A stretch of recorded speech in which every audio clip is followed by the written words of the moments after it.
Hello दोस्तों, Rana classes में आपका स्वागत है। तो आज दैनिक जागरण के पेपर में पढ़ सकते हैं। हेडलाइंस में दिया हुआ है, वीर कुंवर सिंह की लड़ाई में नौकरी की जंग हारे 900 अभ्यर्थी। इसका अर्थ ये हुआ कि बीपीएससी जो 64वीं प्री हुई है, इसमें जो क्वेश्चन आंसर की जो जारी किया उसके संबंध में है। तो इस वीडियो को शुरू से अंत तक देखें। पसंद आने पर लाइक्स नहीं लो, सब्सक्राइब और बेल का आइकन बटन दबाना ना भूलें। तो इसको विस्तार से पढ़ते हैं और इसको ध्यान से सुने क्या है पूरा मामला, क्योंकि ये 64वीं बीपीएससी प्री जिसने भी दिया है उससे संबंधित है, उसके उनके लिए हैं।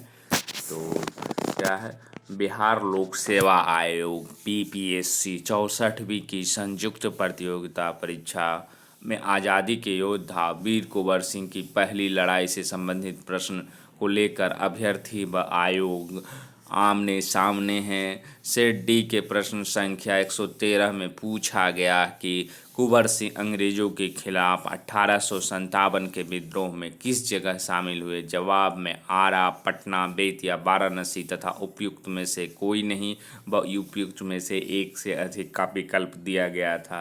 अधिसंख्य छात्रों ने विकल्प ए आरा को चुना, लेकिन बीपीएससी की आंसर की में पटना को सही जवाब बताया गया है।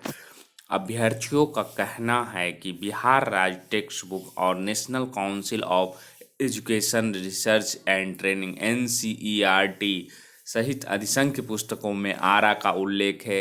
वहीं विषय विशेषज्ञों का कहना है कि विख्यात इतिहासकार व पटना विश्वविद्यालय के पूर्व कुलपति प्रोफेसर के दत्त ने biography of Amar Singh and Kunwar Singh में पटना का उल्लेख किया है।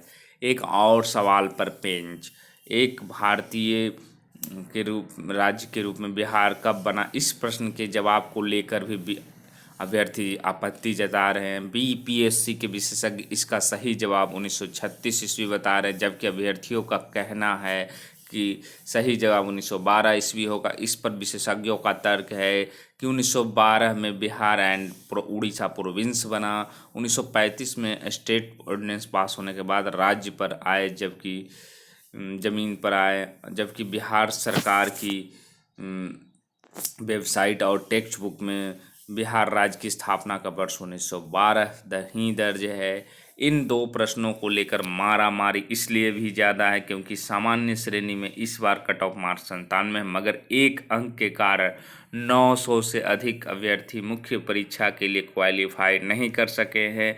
वही 2 अंकों के लिए क्वालिफाई न कर पाने वाले अभ्यर्थियों की संख्या 2200 के आसपास है। अब क्या है, कुल 9 प्रश्नों को लेकर विवाद है। एक अन्य प्रश्न, बाल गंगाधर तिलक लोकमान्य तिलक के नाम से जाने जाने लगे, जब उसके विकल्प ए में वे एक लोकप्रिय शिक्षक थे, बी में है एक लोकप्रिय अखबार शुरू किया, सी में है सरकार ने उन्हें रैंड मर्डर केस में अभियुक्त बनाया, डी में उन्होंने शिवाजी और गणपति उत्सव शुरू किया था, तथा ई में उपरोक्त में से कोई नहीं या उपरोक्त में से एक से अधिक दिए गए। बीपीएससी ई को सही जवाब माना है।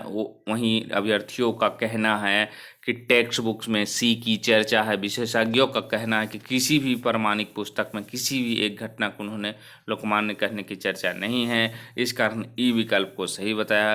कुल 9 प्रश्न हैं, जिसे लेकर अभ्यर्थी बीपीएससी प्रबंधन को दोबारा आंसर की जारी कर रिजल्ट प्रकाशित करने की मांग कर रहे हैं। इधर अभ्यर्थी अरविंद कुमार ने कहा कि आयोग ने आपत्ति पर कार्रवाई नहीं की, तो उच्च न्यायालय में अपील की गई है, तो मतलब कर दी गई है कोर्ट केस, और जो है आपत्ति पर विशेषज्ञ का फैसला ही अंतिम। बीपीएससी के परीक्षा नियंत्रक अमरिंदर कुमार ने बताया किस प्रश्न में कौन सा जवाब सही है या किस प्रश्न को डिलीट करना है, यह विषय विशेषज्ञ ही निर्धारित करते हैं।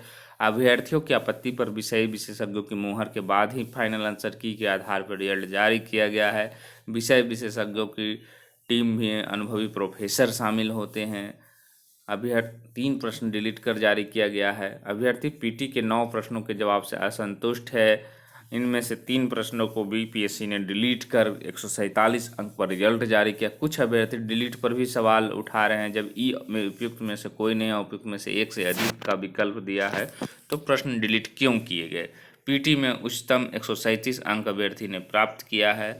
तो ये जो पूरा मामला है आज पेपर में भी दिया है, सही में इस बार है जो कि बीपीएससी बहुत बड़ी धांधली की ओर संकेत कर, अगर वो सही जवाब नहीं, 2-4 तो चलते हैं लेकिन 9-9 प्रश्नों पर आपत्ति है तो बहुत बड़ी दिक्कत है।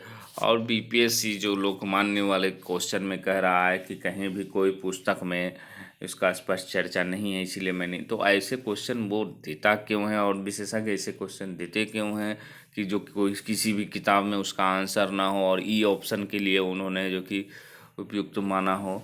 तो ये कहीं ना कहीं विशेषज्ञ पर भी बहुत बड़ा सवाल है कि वो विशेषज्ञ किस काम के जो अच्छे क्वेश्चन भी सेट नहीं कर सकते हैं।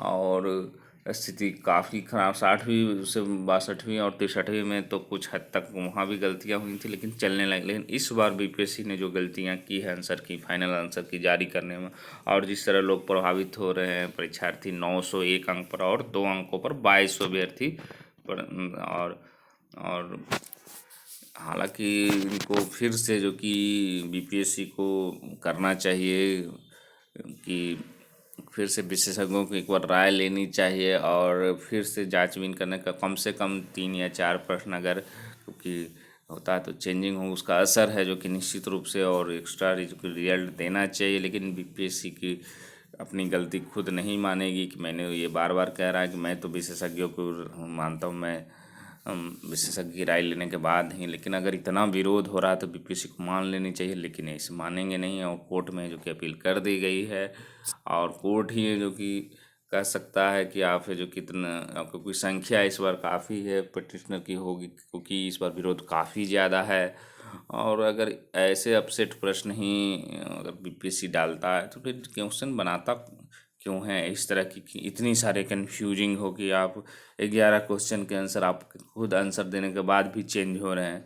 इससे विशेषज्ञता जो विषय की है उनकी समाप्त हो रही है, और अच्छे अच्छे प्रोफेसर को जो कि विषय विशेषज्ञ बनाएं जो निश्चित रूप से काफ़ी जानकार हों। और एक चीज़ तो देखा गया है कि वो भले ही विषय के जानकार रहते हैं लेकिन जहाँ भी ऑब्जेक्टिव प्रश्न देने की बात रहती है वो कुछ भी क्वेश्चन डाल के बना देते हैं, और बाद में जो कि लड़के कंफ्यूज होते हैं जिसका कहीं उल्लेख नहीं है। जिस तरह लोकमान्य तिलक के क्वेश्चन में भी खुद बीपीएससी कह रहा है कि कहीं भी इसका चर्चा नहीं, तो ऐसे क्वेश्चन बनाने से क्या फ़ायदा जो बवाल हो और आंसर की जारी करने के बाद।